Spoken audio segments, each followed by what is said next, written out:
नमस्कार दोस्तों, आज हम बात करने वाले हैं वेरिकोसील में असरदार डाइट के बारे में। कौन सा वो सीक्रेट है, कौन सा वो राज है जो भारत होम्योपैथी के डॉक्टर्स अपने पेशेंट्स को देते हैं और जिससे उनकी बीमारी को कंट्रोल करने में, कम करने में, सुधार करने में बहुत ही ज़्यादा असर देखने को मिलता है। आज हम बात करने वाले हैं उसी के बारे में काफ़ी डिटेल में।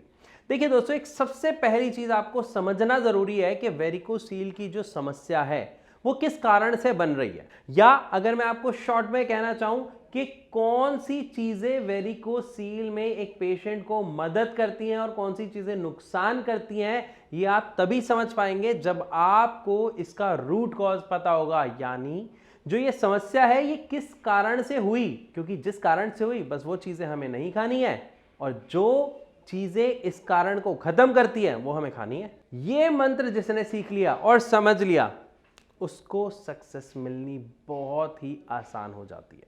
तो सबसे पहली बात, जो वेरिकोसील है, समस्या है क्यों आती है?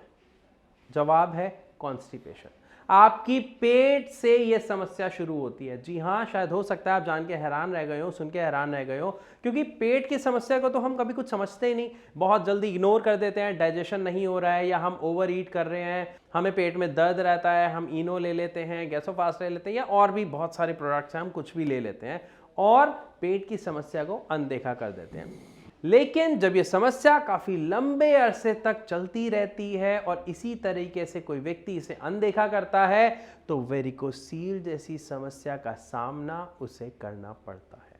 क्योंकि असल में वेरिकोसील में समस्या आ क्या रही है कि जो हमारी वेन्स हैं, जो आर्टरीज हमारा ऑक्सीडाइज ब्लड लेके आती है, और जो वेन्स हैं जो गंदा ब्लड या डीऑक्सीडाइज ब्लड को वापस ऊपर हार्ट तक प्योरीफाई करने के लिए लेके जाती है, उसमें जो वॉल्व लगे हुए हैं वो वर्क करना बंद कर देते हैं। अब ये कारण कुछ भी हो सकता है किसी वजह से ऐसा हुआ, जो मैंने बताया आपको कॉन्स्टिपेशन, जो 90% कारण देखा जाता है, या और भी कोई वजह हो सकती है। लेकिन उसकी वजह से दिक्कत कहां आई कि जो ब्लड फ्लो था वो प्रॉपर मेंटेन नहीं हो पाता, उस तरीके से ब्लड हार्ट तक नहीं पहुंच पा रहा होता जिस तरीके से उसे पहुंचना चाहिए, और वो ब्लड ज्यादातर वापस नीचे इकट्ठा होता रहता है, जिसकी वजह से जो वेन होती है, जो वेरिको वेन होती है, वो स्वेल्ड हो जाती है, इन्फ्लेम्ड हो जाती है, जिसके कारण न केवल इनफर्टिलिटी बल्कि और भी बहुत सी समस्याओं का सामना करना पड़ जाता है अगर सही टाइम पर इसका इलाज ना लिया जाए।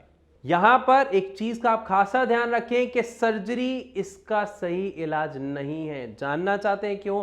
तो बाकी वीडियो बनी हुई है, आप उस पर सर्च कर सकते हैं, देख सकते हैं। अभी हम बात कर रहे थे डाइट के ऊपर। सिर्फ ये आपको जो समझाया ये इसीलिए जरूरी था कि आप समझ पाए इसका कारण क्या है। तो अगर हमें वेरिकोसील की समस्या को ठीक करना है तो हमें क्या करना होगा? हमें कैसी डाइट लेनी होगी जो हमारी कॉन्स्टिपेशन को खत्म करे, जो हमारे डाइजेशन को स्ट्रांग बनाए। और ऐसी क्या चीजें हैं? आपको ज्यादातर चीजें पता हैं, लेकिन उन चीजों में कुछ चीजों का खासा ध्यान रखना है जो मैं अब आपको बता रहा हूं। सबसे पहली चीज, सबसे ज्यादा हम सुनते हैं कि वेरिकोसील के पेशेंट को लहसुन खाना चाहिए, है ना? सुबह उठते ही लहसुन खाना चाहिए, बहुत असरदार है। यस है, लेकिन क्यों है?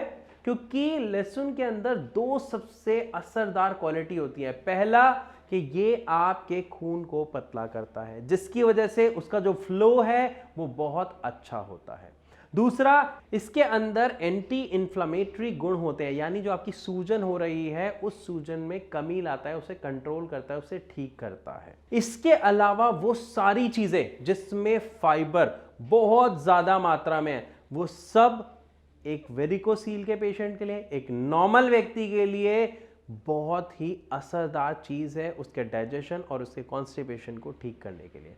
अब हाई फाइबर वाली चीजें, फ्रूट्स भी आती हैं, वेजिटेबल्स भी आते हैं, इसमें आप मोटे अनाज को भी गिन सकते हैं। मैं एक एक करके उसे डिफाइन नहीं करने वाला, वो आप समझ रहे हैं। लेकिन यहां पर आपको चुनाव बहुत ही समझदारी से करना है कि अगर आप सुबह नाश्ता कर रहे हैं तो नाश्ते में सिर्फ रोटी ना खाएं, अपनी उस रोटी में कोई ना कोई जो मौसमी सब्जी आ रही है वो भरवा लें। पराठों को बिल्कुल अवॉइड करें, एक्स्ट्रा ऑयल नहीं चाहिए, हमारे डाइजेस्टिव सिस्टम को उसकी जरूरत ही नहीं होती, वो तो सिर्फ जीभ को जरूरत होती है टेस्ट के लिए। तो उस टेस्ट को अवॉइड करें, रोटी पर फोकस करें, और रोटी खाली नहीं खानी, रोटी में आपको कोई भी सब्जी, जैसे अभी गाजर आ रही है, मूली आ रही है, तो आप इन सबको भरवा के रोटी सिखाएं। उससे क्या होगा? रोटी के साथ आपकी जो वेजिटेबल जा रही है, तो फाइबर का अमाउंट बढ़ गया आपके खाने में। इसी के साथ अगर मान लीजिए आप दलिया प्रेफर करते हैं, खिचड़ी प्रेफर करते हैं मॉर्निंग में बहुत सारे लोग, तो वो दलिया नॉर्मल ना खाएं, वो मल्टीग्रेन दलिया खाएं। मोटे अनाज सुना है, आप सब जानते हैं, तो मोटे अनाज का दलिया खाएं। ये मार्केट में बना हुआ भी मिल जाता है या फिर आप अपना खुद का पिसवा सकते हैं। मोटे अनाज के दलिए से सबसे बड़ा फायदा क्या होगा? 100% फाइबर का फायदा, डाइजेशन इजी स्मूथ हो जाता है, और जो आपकी कॉन्स्टिपेशन की प्रॉब्लम है वो खत्म सिर्फ 3 से 4 दिनों में होती हुई आपको दिखने लग जाती है, चाहे वो कितनी भी पुरानी हो। क्यों? क्योंकि अब तक जो आप अपनी प्लेट में परोस रहे थे वो सही डाइट नहीं थी, लेकिन अब जो आप सुन रहे हैं, जो आप सीख रहे हैं, जो आप डिसीजन ले रहे हैं, वो एक राइट डिसीजन है जिससे आप अपनी खुद की समस्या पहले ही खत्म कर रहे हैं। और अगर आपके परिवार में ये डाइट सारे लोग लेने लग जाते हैं, न केवल कॉन्स्टिपेशन, डायबिटीज, वेरिकोसील, बल्कि बहुत सी बड़ी बड़ी बीमारियों से बचा जा सकता है अगर डाइट सही है। इसी तरीके से अगर हम बात करते हैं लंच की या डिनर की, जिसमें आप दबा के रोटियां खा रहे हैं, राइस खा रहे हैं, इट्स ओके। मैं ये नहीं कह रहा खाना मत खाइए, खाना खाइए, लेकिन अमाउंट को डिवाइड कर दीजिए। आप 4 रोटी खा रहे हैं, 4 की जगह आप 1.5 या 2 रोटी खाएं, और बाकी 2 या 2.5 रोटी की जगह उतना सैलेड उसमें ऐड कर लीजिए। इससे फायदा क्या होगा? आपकी बॉडी में ज्यादा अमाउंट जा रहा है सैलेड का, वाटर का, विटामिन्स का, मिनरल्स का, तो आपकी बॉडी में एक्चुअली जा क्या रही हैं? ऐसी चीजें जो आपकी बॉडी को फायदा पहुंचा रही हैं। हमारी बॉडी में सबसे ज्यादा और सबसे पहला नुकसान करते हैं कार्बोहाइड्रेट्स। आप खुद सोचिए, चावल खाते हैं हम फूल जाते हैं, हम रोटी खाते हैं हम फूल जाते हैं, क्योंकि उसका एब्जॉर्प्शन बहुत जल्दी होता है, लेकिन उसके नुकसान बहुत ज्यादा हैं।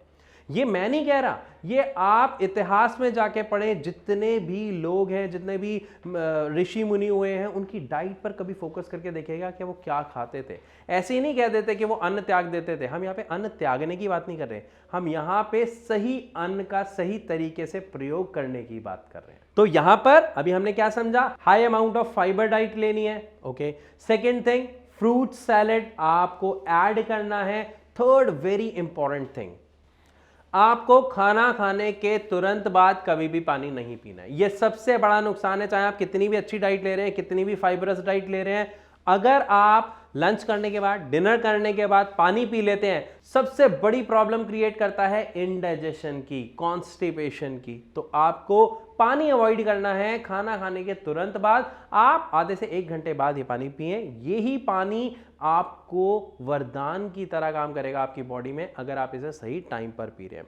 सेकंड सबसे इंपॉर्टेंट चीज, खाना हम खाते हैं, क्यों खाते हैं? एक पेट की जरूरत के लिए और एक जीभ की जरूरत। स्वाद में ऐसा देखा जाता है, बहुत सारे हमारे भारतीय भाई बहन ओवर ईट के आदी हो जाते हैं। मतलब पेट जब तक यहां तक ना भर जाए ना, कहते हैं ना यहां तक भर गया भाई, मैं डकारें आ रही हैं बड़ी बड़ी। जो व्यक्ति इस तरीके से खाना खाता है, ध्यान रखिएगा, वो बीमारियों को खुद न्योता दे रहा है, क्योंकि आपकी बॉडी के काम करने का एक लेवल होता है। और ये सोचिए, काम तो वो तब करेंगे ना जब उसके पास टाइम होगा। अब हमने खा लिया, यहां तक डिनर किया, सो गए, तो बॉडी क्या पूरी रात काम कर रही है? नहीं। इसीलिए पेट खराब होना, इंडाइजेशन होना, गैस होना, कॉन्स्टिपेशन होना, आप देखेंगे ऐसे लोगों को ये प्रॉब्लम अक्सर बनी रहती है, पेट फूला हुआ और टाइट रहता है। तो ओवर ईट को अवॉइड करें, चाहे सुबह, चाहे दोपहर, चाहे रात की बात हो। आप थोड़ा थोड़ा करके खाएं। इसीलिए बड़े बूढ़े भी एक बात कहते हैं कि अपनी भूख से आधा खाएं, या कम से कम 1 रोटी का गैप जरूर रखें, या 1 रोटी कम खाएं। इसका फायदा आपको पहले ही 3 दिन में देखने को मिल जाएगा। कोशिश करें, शुरुआत में हो सकता है बहुत सारे लोगों को जिनको आदत होती है, उनको ये फील होने लग जाता है मेरा तो पेट ही नहीं भरा, मैं तो भूखा हूं, मुझे नींद नहीं आ रही, मेरा काम में मन नहीं लग रहा। तो ध्यान रखिएगा, ये शुरुआत के कुछ समय में ही आपको दिक्कत आएगी, लेकिन अगर आपने ये आदत डाल ली तो आप बहुत सारी बीमारियों से बचे रहेंगे। एंड द बेस्ट पार्ट, आप फिट रहेंगे, जो हर व्यक्ति रहना चाहता है। इसी के साथ कुछ इंपॉर्टेंट चीजें और, अक्सर ब्रेकफास्ट और लंच के बीच में हमें भूख लगती है। शाम को डिनर से पहले और लंच के बाद का जो टाइम होता है उसमें हमें भूख लगती है, जिसमें बहुत सारे लोग ब्रेड पकौड़ा, समोसे, मोमोज, चाउमीन प्रेफर करते हैं। ये जहर है, बिल्कुल ना खाएं। इस बीच के टाइम में आप कोशिश करें पॉपकॉर्न, ओट्स, ऐसी चीजों को प्रेफर करें जो आपको पावर दे रही है, फुल ऑफ फाइबर है और द बेस्ट पार्ट, नुकसान नहीं पहुंचा रही। और अभी के मौसम में सबसे मजेदार बात, इतनी सारी चीजें मार्केट में अवेलेबल होती हैं जो एज अ सैलेड आप खा सकते हो। गाजर है, मूली है, कच्चे मटर, कुछ लोगों को पेट में दर्द हो जाता है तो ज्यादा ना खाएं। इवन गोभी मैंने देखा है कई लोग कच्ची थोड़ी थोड़ी खाते हैं। तो एज अ सैलेड आपके पास बहुत सारी चीजें होती हैं जिसको आप ले सकते हैं। तो कोशिश करें ज्यादा से ज्यादा फाइबर ऐड करें। और स्प्राउट्स तो वरदान है। अगर आप सुबह नाश्ते में स्प्राउट्स लेते हो, चाहे हो सकता है वो मूंग दाल के आप जो अंकुर निकाल के खाते हैं वो खा लीजिए, चने को अगर आप उबाल के खा सकते हैं, उसके अंकुर निकाल के खा सकते हैं वो खा लीजिए। ये वरदान माना जाता है एक आम व्यक्ति के लिए भी, साथ में जिसको वेरिकोसील की समस्या है, कॉन्स्टिपेशन की समस्या है, इवन जिनको शुगर तक की समस्या होती है उनके लिए ये वरदान है। इसमें एनर्जी भरपूर होती है, प्रोटीन फुल होता है, कार्ब्स बहुत कम होते हैं, तो वरदान हो गया ना। सो आई होप इस पूरी वीडियो में आपको बहुत अच्छे से समझ आया है कि एक वेरिकोसील के पेशेंट के लिए, इवन एक नॉर्मल व्यक्ति के लिए जो बेस्ट डाइट होती है वो क्या होती है और हमें क्या लेना चाहिए और अवॉइड क्या करना चाहिए। ये मैंने थोड़ा सा नहीं बताया, मैं ऐड ऑन कर देता हूं। कोशिश करें अगर आप नॉन वेजिटेरियन हैं तो spicy oily non veg avoid करें। अगर फिर भी बहुत ज्यादा क्रेविंग होती है तो थोड़ा बहुत खा सकते हैं, लेकिन अवॉइड करें। हां, अगर आप बॉइल्ड चिकन खाते हैं तो वो कंपैरेटिवली बहुत इफेक्टिव होता है, जो आपको प्रोटीन का अमाउंट ज्यादा देता है बाकी चीजों से।